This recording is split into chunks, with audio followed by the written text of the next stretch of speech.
আরেকটা উদাহরণ, আপনারা যারা কোনো না কোনো রাজনৈতিক দল করেন, আমি কোনো রাজনৈতিক দল করি না, আমার কথা আমি বলে দিলাম। যারা রাজনৈতিক দল করেন, আপনাদের যেমন দল করার অধিকার আছে, আমি কোনো দল করি না, আমারও না করার অধিকার আছে। আমি কোনোদিন আপনাদেরকে বলি না কেন দল করেন, আপনারাও আমাকে বলবেন না কেন দল করি না, যার যার ব্যাপার। আপনাদের যাদের ইচ্ছা দল করবেন, আমার ইচ্ছা নাই দল করার, আমি দল করি। যারা যারা রাজনৈতিক দল করেন তারা আরেকটা দুর্নীতির কাহিনী শুনুন।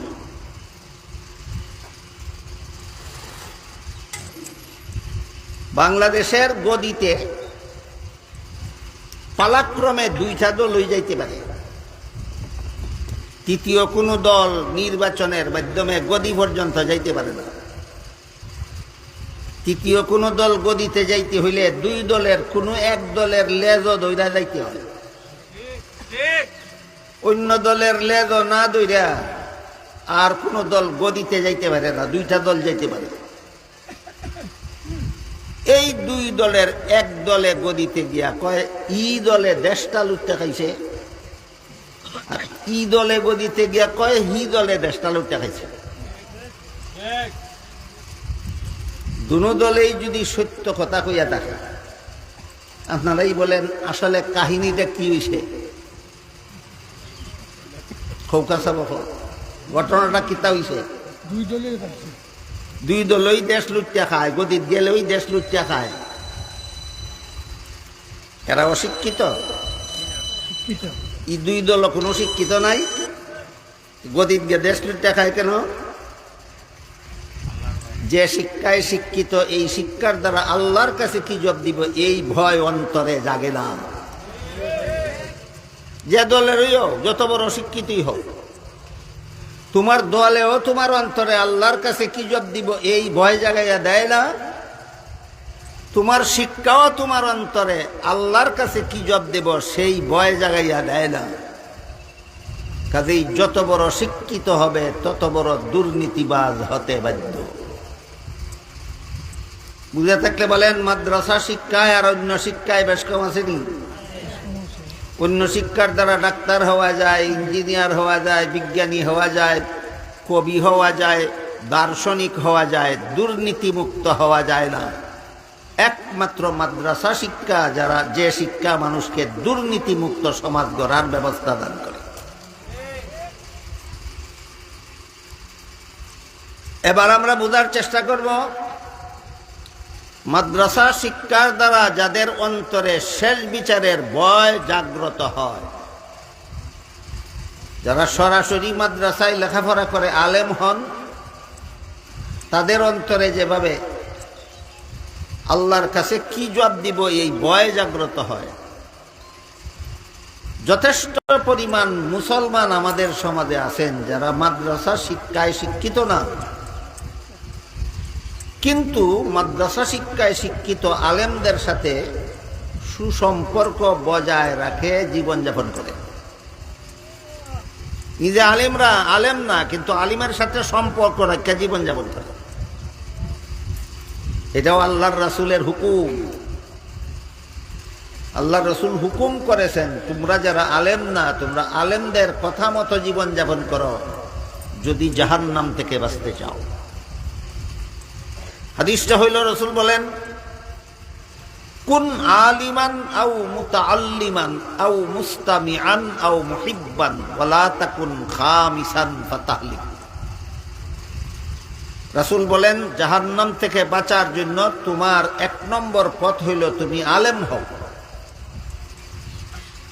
আলেম হওয়ার সুযোগ যাদের নাই তাদেরকে রাসূল বলেন আলেমের ছাত্র হও। মাদ্রাসায় যারা পড়ান তারা তো আলেম, যারা পড়ে এরা কি আলেমের ছাত্র। রাসূল বলেন তুমি আলেম হও, এটা তোমার জন্য জাহান্নাম থেকে বাঁচার এক নম্বর পথ। আলেম হইতে পারো নাই, আলেমের ছাত্র হও, এটা তোমার জন্য জাহান্নাম থেকে বাঁচার 2 নম্বর পথ। কিন্তু যারা আলেমও না, মাদ্রাসার ছাত্রও না, এমন মুসলমানই তো আমাদের সমাজে হাজারের মেয়েদের 999 জন। আলেমও না, মাদ্রাসার ছাত্রও না। এদের উদ্দেশ্যে আল্লাহ রসুল বলেন, তোমরা যারা আলেমও না, আলেমের ছাত্রও না, তোমরা যদি জাহান্নাম থেকে বাঁচতে চাও, আলেমদের কথা মতো জীবন যাপন করো। বুঝে থাকলে বলেন, শুধু আলেম হইলেই জাহান্নাম থেকে বাঁচা যাবে, শুধু মাদ্রাসার ছাত্র হইলেই জাহান্নাম থেকে বাঁচা যাবে, আর সমস্ত মুসলমানই বাঁচতে পারবে? কি করলে? আলেমের কথা মতো জীবন যাপন করবে। তা আলেমের কথা মতো আমি জীবন যাপন করতে হইলে আলেমের সাথে আমার সম্পর্ক থাকতে হবে। ধর্মের যে কোনো কাজ করার আগে জায়েজ না না জায়েজ আলেমকে জিজ্ঞাসা করে নিব।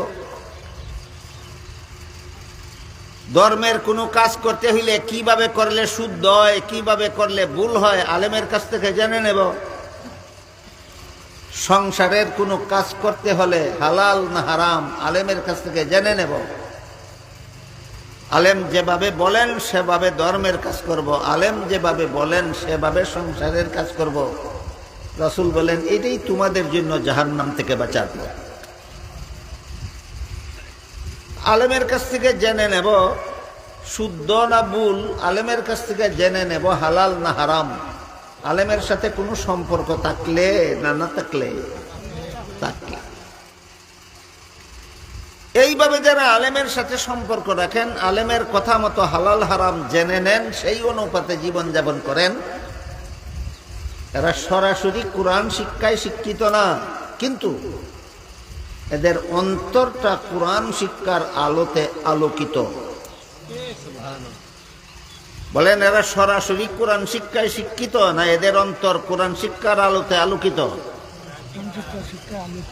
আমি একটা আলামত বলে দিই, আপনারা এখানে যারা বসা আছেন প্রত্যেকে মনে মনে টের পাবেন আপনার অন্তরে কোরআন শিক্ষার আলো আছে না অন্ধকার, টের পাবেন।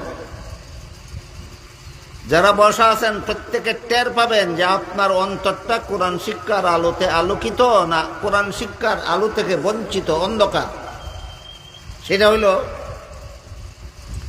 আপনি একা একা নিরিবিলি একবার বসেন, যেখানে কোনো কোলাহল থাকবে না, যেখানে অন্য লোকের হইচই নাই, যেখানে ছেলে ফেলেদের চিল্লাপাল্লা নাই, যেখানে কোনো আওয়াজ আসে না, গান বাজনার আওয়াজ আসে, সম্পূর্ণ নিরিবিলি, একা একা।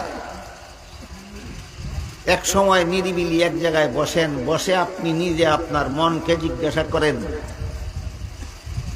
যে আলেমগঞ্জ যেসব কাজকে হারাম বলেন, আমি আল্লাহর ভয়ে সেইগুলি ছাড়তে রাজি কিনা।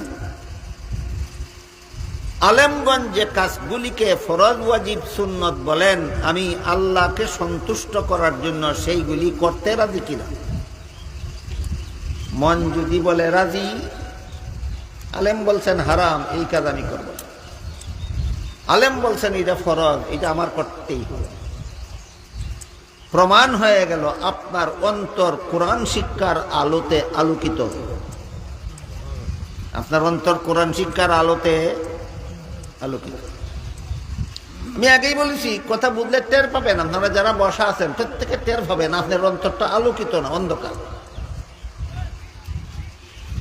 বলেন তো, আলেমরা বলেন কিনা সুদের কারবার হারাম, ঘুষ হারাম, মদ হারাম, গাঞ্জা হারাম, চুরি করা হারাম, ডাকাতি করা হারাম, মিথ্যা কথা বলা হারাম, মিথ্যা মামলা করা হারাম, মিথ্যা সাক্ষী দেওয়া হারাম, অপরের সম্পদ অন্যায়ভাবে গ্রহণ করা হারাম, কোনো মানুষকে এমনকি কোনো পশুকে পর্যন্ত অন্যায়ভাবে কষ্ট দেওয়া হারাম। বলেন কিনা?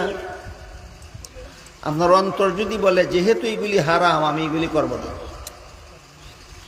এবার বলুন, আলেমরা বলেন কিনা 5 বেলার নামাজ পড়া ফরজ, রমজান মাসে রোজা রাখা ফরজ, ঈদের নামাজ পড়া ওয়াজিব, বিতিরের নামাজ পড়া ওয়াজিব, 20 রাকাত তারাবির নামাজ পড়া সুন্নত। আলেমরা বলেন কিনা?